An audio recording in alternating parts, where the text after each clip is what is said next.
손흥민이 갑작스럽게 대표팀을 떠나 런던으로 돌아가 월드컵 출전을 포기하며 축구계를 충격에 빠뜨렸습니다.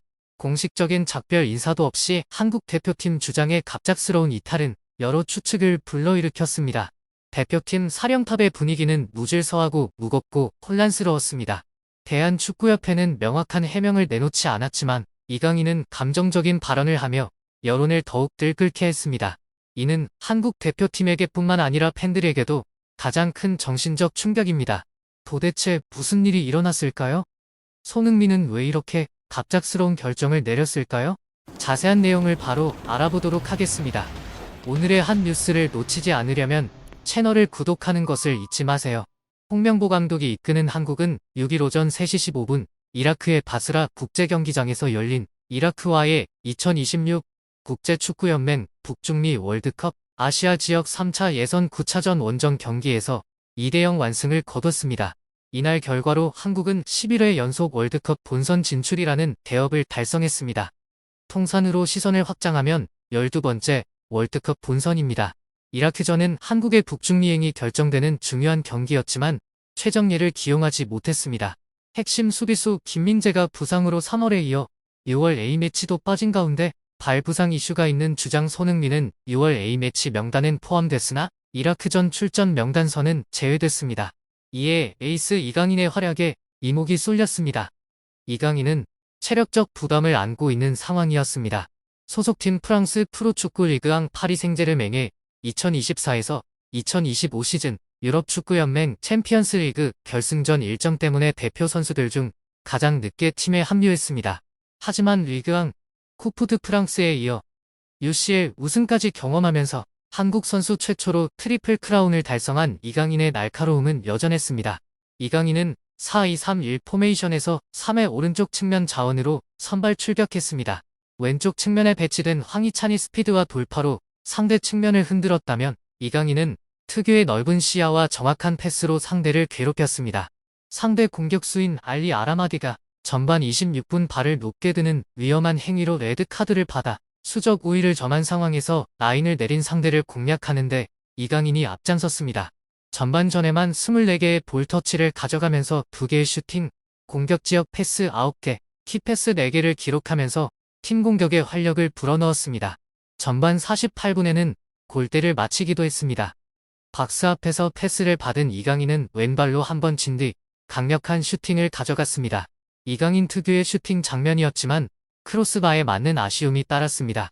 후반전에도 이강인은 한국의 공격을 이끌었습니다. 선제골에 도움을 작성했습니다. 후반 18분 문선민이 왼쪽 측면에서 올린 크로스가 서령우에게 연결됐습니다. 이어 서령우가 이강인에게 패스했습니다.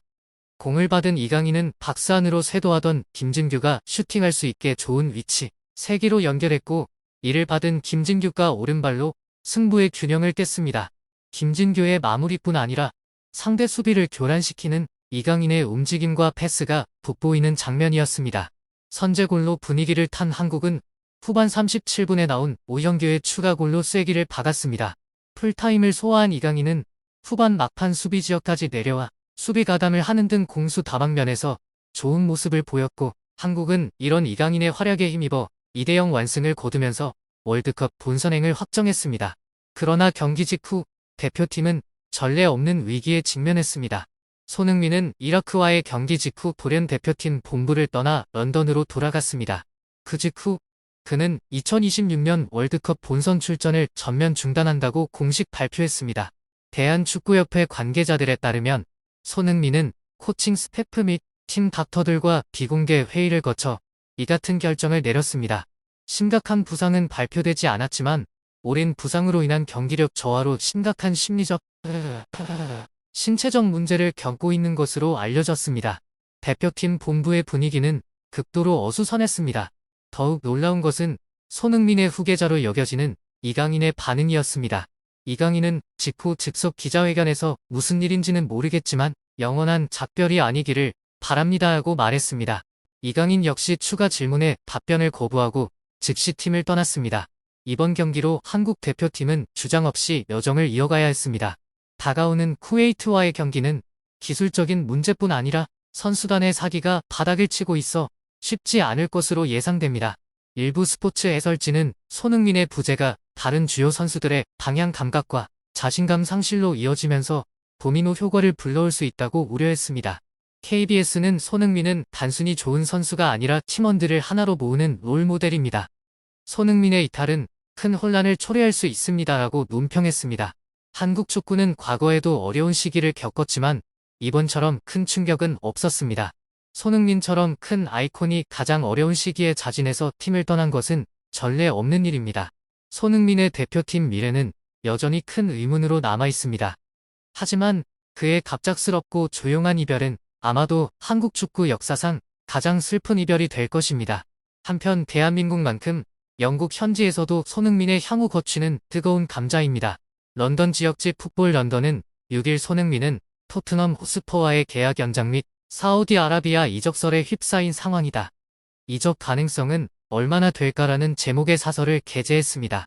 손흥민의 계약은 1년이 남았습니다. 토트넘은 지난해 12월 1년 연장 옵션을 발동했습니다. 손흥민은 우승을 위해 토트넘에 남았다며 계약 연장 이유를 밝혔습니다. 목표를 실현한 손흥민입니다. 사상 최악의 부진을 딛고 2024에서 2025 시즌 유럽축구연맹 유로파리그 우승을 달성했습니다. 토트넘에게는 17년 만의 우승, 손흥민에게는 프로 데뷔 15년 만 첫 우승이었습니다. 구단은 공식 홈페이지를 통해 손흥민에게 트로 레전드라는 칭호를 선사했습니다. 손흥민 또한 우승 직후 오늘만큼은 토트넘 레전드로 불릴 수 있지 않을까라는 재치 있는 답변을 남겼습니다. 최대 목표를 달성한 손흥민. 계약 기간이 1년 남은 그를 향해 어김없이 사우디아라비아의 관심이 이어졌습니다. 사우디는 이전부터 꾸준하게 손흥민 영입에 관심을 드러냈습니다. 영국 유력지 텔레그래프 또한 이를 보도하며 설득력을 높였습니다.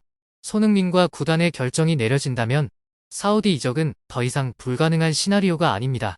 이러한 상황을 두고 풋볼 런던은 손흥민의 향후 거취에 대한 사견을 냈습니다. 특히 토트넘 소식을 전담으로 보도하는 알레스데어 골드 기자의 발언이 돋보였습니다. 골드 기자는 손흥민은 마침내 다른 이들이 해내지 못했던 일을 해냈고 토트넘에서 10년 만에 주장으로서 트로피를 들어올렸다. 손흥민은 시즌 대부분 발 부상에 시달렸고 과거처럼 전성기 시절 모습을 자주 보여주지는 못했다며 운을 띄웠습니다.